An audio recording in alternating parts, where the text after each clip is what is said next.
Hello, and on the gaming table today, we're taking a look at Warmaster painting some Norse bondsmen. So recently I had a video up of painting some Ulfverðina for my growing Norse army, and next up were some bondsmen, so I thought I'd go through how I painted those quickly as well. So first up was painting them black for the base coat and then dry brushing them in ivory to make them look like this.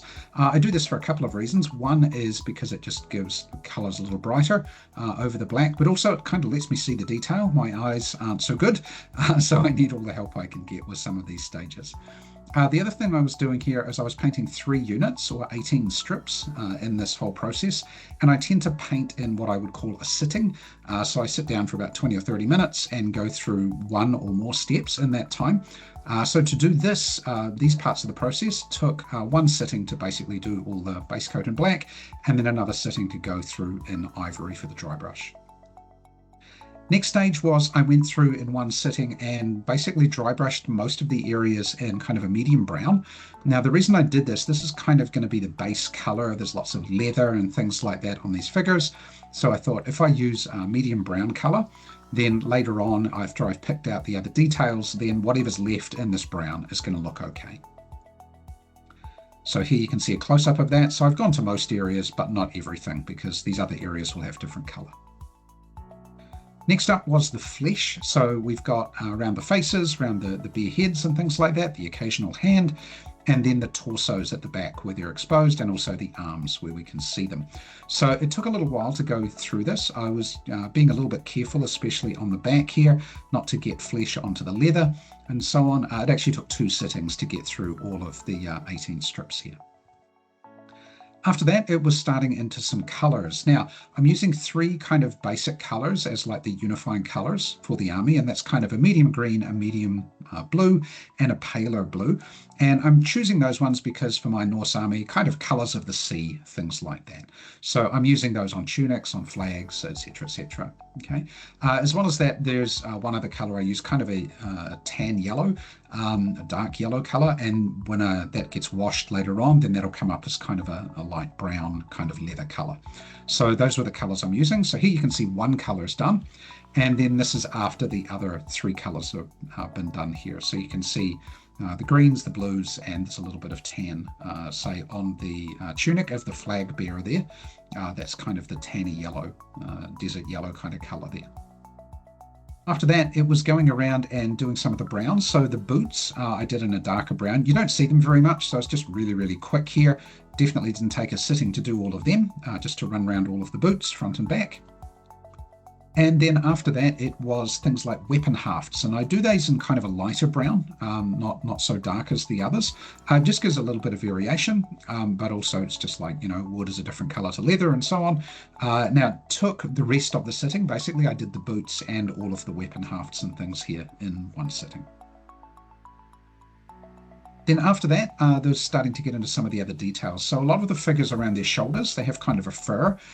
In my first test strip, I did this in kind of a dark brown, the same as the boots, but for these strips here, I decided to do it in black, and then they'll dry brush up from there. And then the next stage after that was the metal. So finishing off some of the metal after having done the furs, as it were, and then leaving some of it to be done later. Took kind of 2 sittings to get through all of those stages there. For the metal, I was using not a pointed brush here, not a brush with a tip. I was using a reasonably kind of flat brush, and that made working through the metal fairly quick. Don't have to be super accurate. I find if you just get metal in kind of 80-90% of the right places, it looks okay, especially after you do a wash. After that, it was starting to get into some of the fun of the hair. So here you can see I've done some of the red, and I was using red, brown, and blonde basically for the hair colors here. And here's the 3 colors I used. I used Vallejo paints. So for the pale brown, on the figure on the left at the back there, you can see German camo pale brown for that one. For the blondes, I used dark sand. And then for the reds, I actually used cavalry brown, which comes up in that color when it's dry. And when it's washed, it looks pretty good. Next up after that was the shields. Now, the one problem I have with these figures, the Chroma de Forge Norse figures, is that the shields are ridiculously over-detailed, and they're not super well defined. They're not really raised up a lot from the surface, so I had a lot of trouble kind of getting these right. It took me 2 or 3 goes to figure out a process. But basically, the process I came up with was basically fill in the center of the shield in kind of a dark color. I've used a really dark brown here. And so here, kind of edge highlighting, basically using a very flat brush, running it pretty much parallel to the shield and using ivory and just trying to get some paint onto the shield design. Don't worry about the borders too much. We'll tidy them up in a minute. And then after that, the borders. And again, I did them in that same dark brown color as the boots here. So when you look at it like this, they're starting to look okay. The shields maybe look a little bit battle damaged, but you can definitely make out the general idea of the designs, which is really all you need. Some of the last bits here, I was doing the bosses of the shields and other kind of metal stubs that are on here.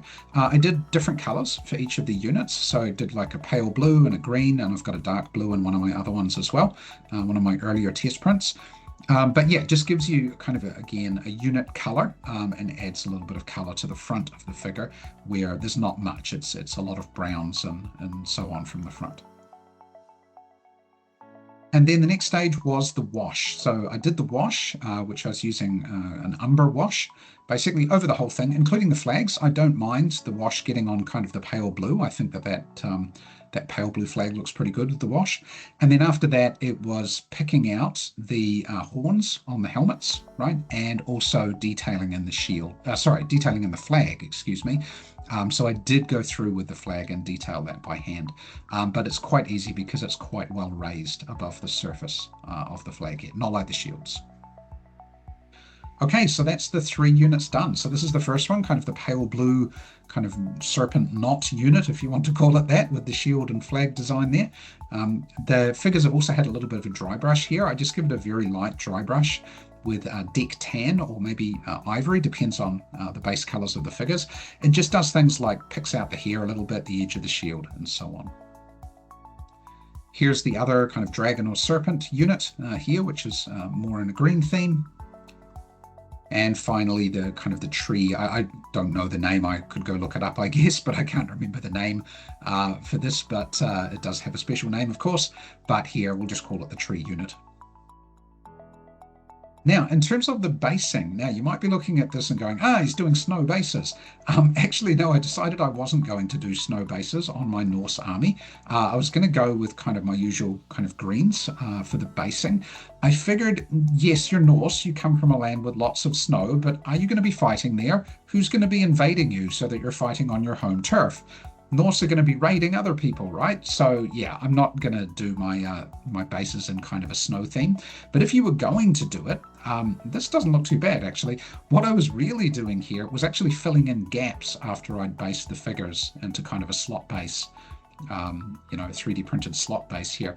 And it was just kind of round for the base, and then I was using some filler to fill in the gaps around the front edges and so on. And actually, it doesn't look too bad for snow, I guess. So if you wanted to do kind of a snow theme, don't get fancy. Just use some basic filler. All I did here was just thinned it down enough so that you can use it with a brush. And just using a very small brush, like a size 1 brush or a size 0 brush, and just running around the edges and so on with the filler, and it gave this look, which if you want to do a snow theme, go for it. This is super easy. But this is the way I do mine, greens and browns and so on, and there's my 3 units all complete and ready to get on the battlefield. So now they can join my growing Norse army here. So you can see I've got a few units done. I'm going to be going on an overseas trip soon, so I'm going to have to wait a little bit until I can get some more units painted for this. But at the moment, we've got the units of Bondsmen, the 3 I painted at the front, and the one on the top right was my test paint, my test strips. We've got the Ulferina, which I painted in the prior video. And then these are the Huskarls, which I did a little bit earlier. They're painted in basically the same way as the Bondsmen. The biggest difference is that instead of a dry brush brown to start, it's basically a dry brush metal because they've got so much armor on them.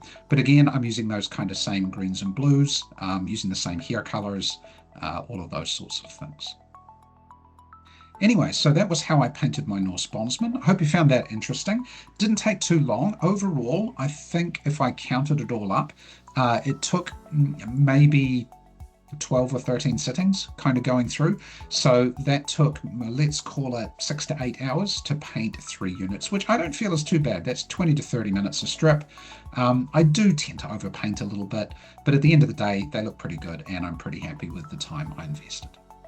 Anyway, I hope you found that interesting. Thanks for watching and we'll see you again real soon.